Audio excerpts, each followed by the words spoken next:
अगर किसी को बताओ कि भाई नमाज पढ़ने का सही तरीका ये होता है, बहुत से लोग हैं कि नमाज पढ़ने के लिए खड़े हुए रुकू में गए इशारा से खड़े होगा, सजदे के गले घासी जैसे चोट मारते हैं और फिर जैसे यानी इशारा तोकिए पर कर ली।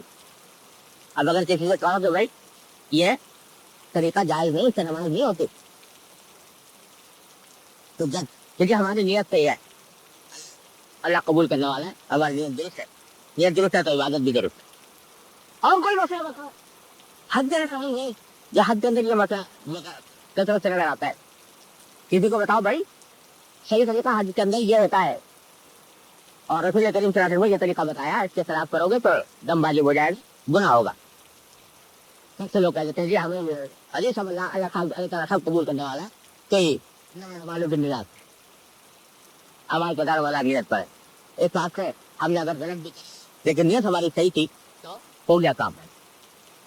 ये बता 5 हज़ारों पर ये बात आती रहती है। मेरे वालिद माजिद सल्लल्लाहु अलैहि वसल्लम एक मतलब हज में थे, तो हज में रुकन होता है, एक वाजिब है जमा को पंक्चर मारना।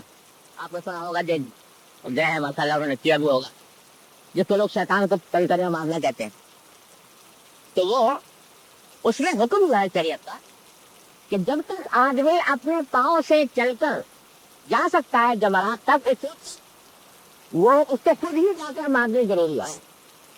दूसरे को अपना वकील अब यह बनना जायज नहीं, जब तक के आदमी खुद अपने पाँव से चलकर जा सकता हो।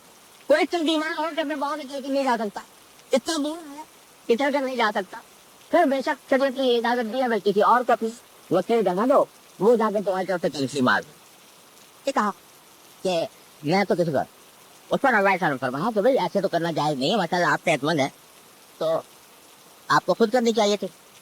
उन्होंने कहा जी इस पर हमारी की नियत हमारे क्या बताया तो नियतों पर है, फिर हमने कहा यही क्या हो अल्लाह ताला कबूल करने वाले। तो वैसा फरमाया जब ये बात है कि सिर्फ नियत से काम बन जाता है तो किसी को भेजने की जरूरत नहीं थी, आप यहीं से बना देते बैठे बैठे कि नमाज आमाल बिन नियत। तो ये बड़ी जबरदस्त गलत फहमी लोगों में फैली हुई है कि गलत काम करके कहते हैं नमाज आमाल बिन नियत। खूब समझ लीजिए इस हदीस का मतलब ये नहीं कि गलत काम अगर सही नियत से किया जाए तो वो सही हो जाता है, ये मतलब नहीं। इससे सारे की मिसाल जो समझो कि जैसे कोई सा चोरी करे धागा डाले किसी के माल पर, चोरी करे और दिन में नियत किया मैं तकसीम करूंगा सदका करूंगा, तो नियत अच्छी है बुरी है? सदका करके गरीबों की इमदाद करने की नियत तो बड़ी अच्छी है ना, लेकिन इस नियत की वजह से वो गलत काम सही नहीं हो जाएगा। जो गलत काम है वो गलत है, जो गुनाह है वो गुनाह है।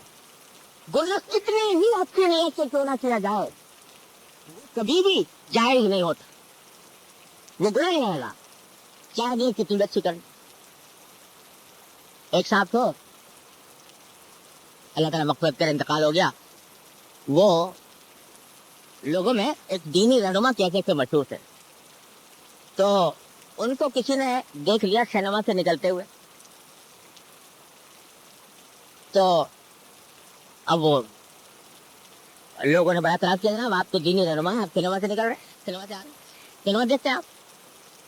तो उन्होंने जवाब में फरमाया कि भाई मैं सिनेमा इसलिए देखने आया था ताकि पता चले कि इसमें क्या खराबी होती है, तो इसकी खराबी देखने के लिए सिनेमा देखता है। मैंने देखा तो इस बात नियत मेरी ठीक थी, हमारे बिन नियत तो ये उसने गुनाह बद तरह गुनाह वाली बात है। तो याद रखो कोई बुरे से बुरा से कितनी अच्छी से अच्छी नियत हो वो किसी गुनाह को जायज नहीं कर सकती, गुनाह को हलाल नहीं कर सकती। जो चीज अल्लाह ने हराम कर दी है हराम, कितनी अच्छी नियत से करो, जो गुनाह कर दिया वो गुनाह कितनी अच्छी नियत से करो, जो गलत काम है वो गलत चाहे कितनी अच्छी नियत से करो। लिहाजा जो अमल है उसके सवाब मिलने के उसका सवाब मिलने के लिए दो चीजें जरूरी है, याद रखो हमेशा एक उसूल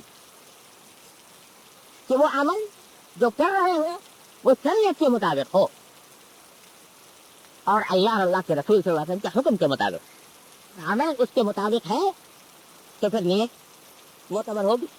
اگر عمل اس کے مطابق نہیں تو نیت کا کچھ فائدہ نہیں. فائدہ اس وقت ہے جب سے عمل میں ہو. قرآن حدیث میں کہا اعمال پہلے چاہیے پھر نیت. اعمال کا دار و مدار نیت پر ہے. تو کہیں عمل تو لائے, عمل ہو جائے کسی نیت فائدہ دے دی. عمل نہیں اب تو نیت کام چلے گا جب تک عمل صحیح نہ ہو.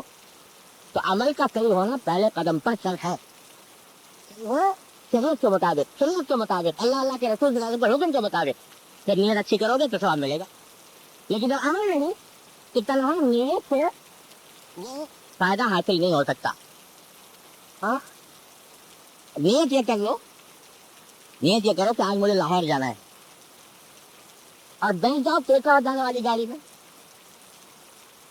تو محض نیت کر لینے سے تم لاہور نہیں پہنچ جاؤ گے. اب سو گئے صبح کو آنکھ کھلے گی تو ماشاء اللہ کوئی نظر آئے گا. لاہور کہیں پہنچ نہیں سکتے. کوئی کہا کہ ہمیں قدیم پڑھاتے ہیں نماز ہمارے پھر نیت عمل کا تو نیت سے ہوتے ہیں. تو نیت ہم نے کوئی لاہور جانے کی تھی تو ہمارا دیکھ بھی رہے گی. یہ بھی حماقت ہے کہ آدمی کام غلط کرے اور نیت صحیح کرنا تو غلط کام نیت سے صحیح نہیں ہو جاتا. اور قرآن کریم نے فرمایا بڑی عجیب آیت ہے کہ قل هل ننبئكم بالاخسرین اعمالا الذین ضل سعیهم فی الحیاۃ الدنیا وهم یحسبون انهم یحسنون صنعا. قرآن کریم فرماتا ہے کہ کیا ہم تم کو بتائیں کہ اس کائنات میں سب سے زیادہ گھاٹوں میں سب سے زیادہ نقصان میں کون لوگ ہیں؟ سب سے زیادہ گھاٹوں میں نقصان میں وہ جن کے عمل دنیا کے اندر ضائع ہو گئے اور وہ سمجھتے ہیں کہ ہم اچھا کام کریں, سمجھتے ہیں کہ کام کر رہے ہیں لیکن ہمارا ضائع ہو گئے. سمجھتے ہیں کام کر رہے کیوں بس آپ سے نیت نہیں تھی, نیت نہیں تھی. لاش یہی تھی یہ جناب رسول اللہ صلی اللہ علیہ وسلم کا بتایا ہوا. جتنی بدعتیں ہیں, جتنی بدعات, ان سب کا حال نہیں, ان سب کا حال نہیں. جو لوگ بدعت میں مبتلا ہوتے ہیں وہ بتاؤ کافی اچھی نیت کرتے ہیں. نیت یہ کرتے ہیں کہ اللہ راضی ہو, نیت یہ کرتے ہیں کہ جناب نبی کریم صلی اللہ علیہ وسلم کی تعظیم ہو, تکریم ہو, صرف محبت کا اظہار ہو. لیکن طریقہ اختیار کر لیا جو طریقہ ہوا نہیں. کیونکہ طریقہ میں نے اختیار کیا جو جھوٹ نے بتایا تھا نہیں ملے گا. اگر کوئی شخص جناب نبی کریم صلی اللہ علیہ وسلم سے زیادہ اس کائنات میں کوئی بزرگ ہستی ہو سکتی ہے کہ نہیں, اور آپ کی تعظیم کتنے بڑے اجر و ثواب کا کام ہے, اتنی بڑی عبادت ایسا کام ہے عالم تعظیم کی تعظیم اور آپ سے محبت کے کوئی عبادت اس کی ہمسری نہیں کر سکتی. اتنی بڑی عظیم عبادت تعظیم کو کرتے ہوئے جا کر حضور کو سجدہ